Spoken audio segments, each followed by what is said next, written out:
చిత్తూరు జిల్లా కుప్పంలో గత 2 నెలలుగా వైఎస్ఆర్ కాంగ్రెస్ పార్టీ అభ్యర్థి భరత్ విస్తృతంగా పర్యటిస్తున్నారు. ఆయన కుటుంబ సభ్యులు కూడా ప్రచారం నిర్వహించడం జరిగింది. అయితే 35 సంవత్సరాలుగా ఇక్కడే ఉంటూ ప్రాతినిధ్యం వహిస్తున్నటువంటి చంద్రబాబు నాయుడు తనకు ఇక్కడ ఎదురే లేదు అన్న ధీమాలో ఉన్న పరిస్థితి కనిపిస్తుంది. అయితే ఎన్నికల ప్రచారం ఏ విధంగా జరిగింది, చంద్రబాబు ఢీకొంటున్న భరత్ ప్రస్తుతం మనతో ఉన్నారు. వారి మాటల్లోనే విందాం.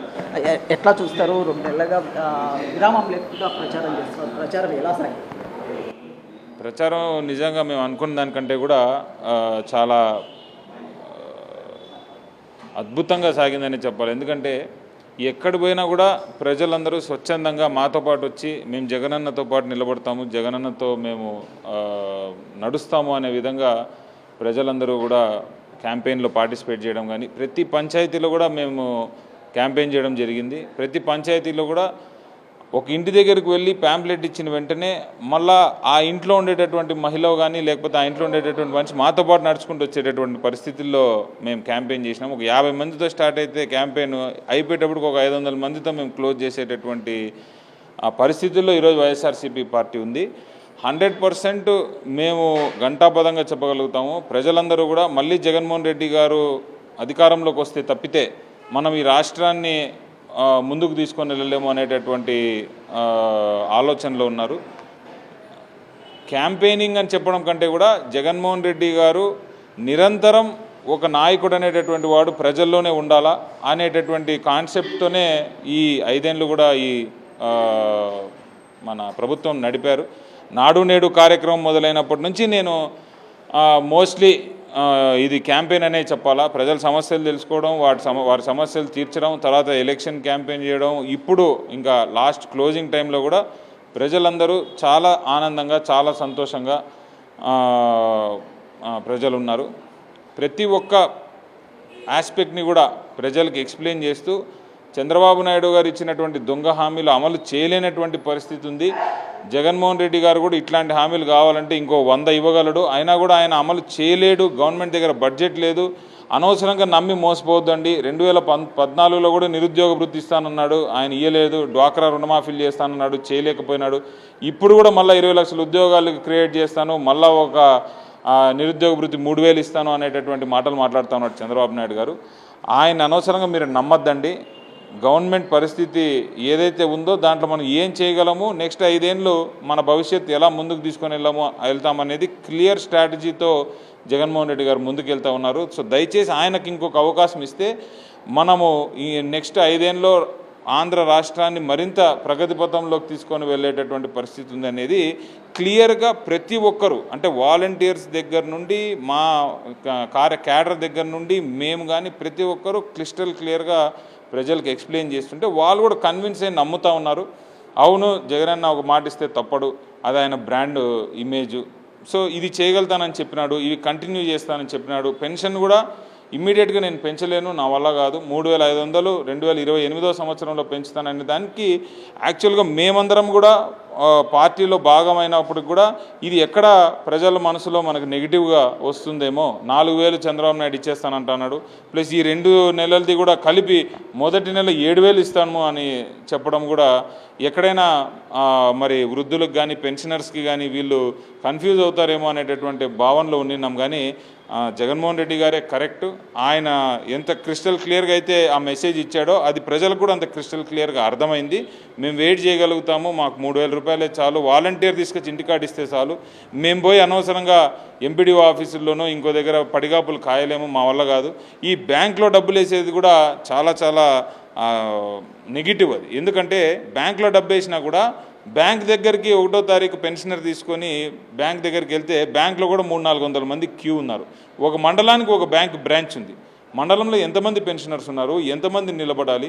దానికంటే ఇంకా నయం సచివాలయం దగ్గర తీసుకోవడమే నయమేమో అనిపించింది నాకైతే. ఎందుకంటే సచివాలయంకి అంతా కలిపినా కూడా ఒక 100-150 మంది పెన్షనర్స్ ఉంటారు. మండలానికంతా ఒక బ్యాంకులో వేస్తే ఎంతమంది పెన్షనర్స్, ఎంత లైన్? చెప్పండి. కుప్పం అనేది టీడీపీ అడ్డా అనేసి తెలుగుదేశం పార్టీ చెప్తుంది. అలాగే చంద్రబాబు నాయుడు ఇక్కడ నాకు తిరిగే లేదు అని చెప్తుంటారు. 35 సంవత్సరాలుగా ఇక్కడ ప్రాతినిధ్యం వహిస్తున్నారు. ఆయనతో మీరు ఢీ కొనబోతున్నారు, ఎలా అనిపిస్తుంది? చంద్రబాబు నాయుడు గారు అడ్డా కుప్పం అనేది పాత మాట.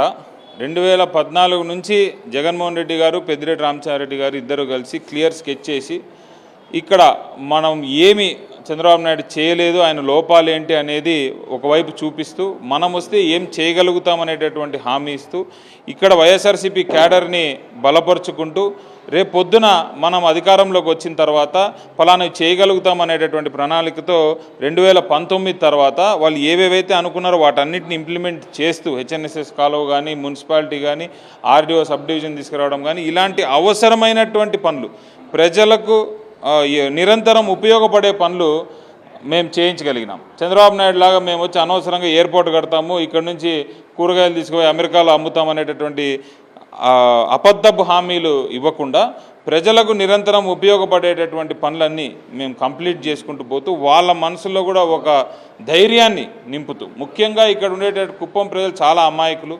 వాళ్ళని ఇన్ని సంవత్సరాలు కూడా ఒక రకమైనటువంటి టార్చర్కి గురి చేసి వాళ్ళని భయపెట్టి బెదిరించి నువ్వు ఓటు వేయకపోతే నిన్ను మేము నాశనం చేస్తాము అనేటటువంటిది వాళ్ళ మనసుల్లో వాళ్ళ బ్రెయిన్స్లో బాగా వీళ్ళు స్ట్రాంగ్గా తీసుకొని వెళ్ళిపోయి వీళ్ళకు ఓట్లు వేయించుకుంటా వచ్చేటటువంటి పరిస్థితి. కానీ ఇప్పుడు నాయకుడు అవసరం లేకుండా ఏదైతే డీబీటీ స్కీములు డైరెక్ట్గా ప్రజలకు వెళ్ళిపోయాయో వాటన్నిటినీ చూసి రాష్ట్రం అంతా కంటే కూడా కుప్పం ప్రజలు నిజంగా జగన్మోహన్ రెడ్డి గారిని ఈరోజు అభిమానించడం జరుగుతూ ఉంది. ఎటువంటి పరిస్థితుల్లో చంద్రబాబు నాయుడు మళ్ళీ వస్తే జన్మభూమి కమిటీలు వస్తాయి.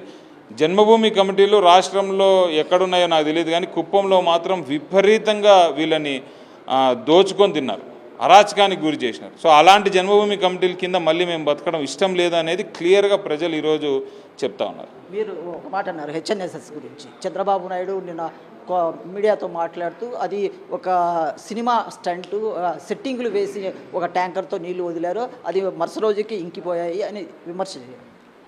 చంద్రబాబు నాయుడు గారికి అబద్ధం చెప్పడం కొత్త ఏం కాదు, ఆయనకు అది వెన్నతో పెట్టిన విద్య. ఆ అబద్ధాన్ని నిజం చేయడానికి వారు ఎల్లో మీడియా కూడా నిరంతరం 24/7 పనిచేస్తూ ఉంటాయి. రామచంద్రారెడ్డి గారు కూడా మొన్న ప్రెస్ మీట్లో చెప్పారు, ఆ ఓపెనింగ్ అప్పుడు సీఎం గారు చెప్పారు, మేము పదే 100 సార్లు చెప్పినాం, మీకు హెచ్ఎన్ఎస్ఎస్ కాలువ కంప్లీట్ కాలేదు అని డౌట్ ఉంటే హెచ్ఎన్ఎస్ఎస్ కాలువ వరదికుప్పం అనే ప్లేస్లో స్టార్ట్ అవుతుంది, అక్కడ నుంచి 73 కిలోమీటర్లు పరమ సముద్రంలో ఎండ్ అవుతుంది.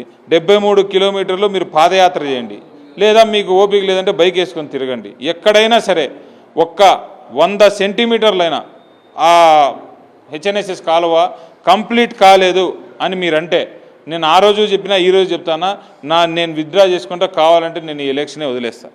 చివరిగా ఒకటి చెప్పండి, ఎన్నికల ప్రచారంలో విస్తృతంగా పాల్గొన్నారు, మీ గెలుపుపై ఎలాంటి కాన్ఫిడెంట్? భగవంతుని దయ వల్ల, జగన్మోహన్ రెడ్డి గారి ఆశీస్సుల వల్ల, నిజంగా పెద్దిరెడ్డి రామచంద్రారెడ్డి గారి ధైర్యం వల్ల ఈరోజు మేము కుప్పం కాన్స్టిట్యున్సీని 100% గెలుస్తూ ఉన్నాం. ప్రజలందరూ కూడా మా మీద సానుకూలంగా ఉన్నారు, మా మీద మద్దతు చూపిస్తూ ఉన్నారు.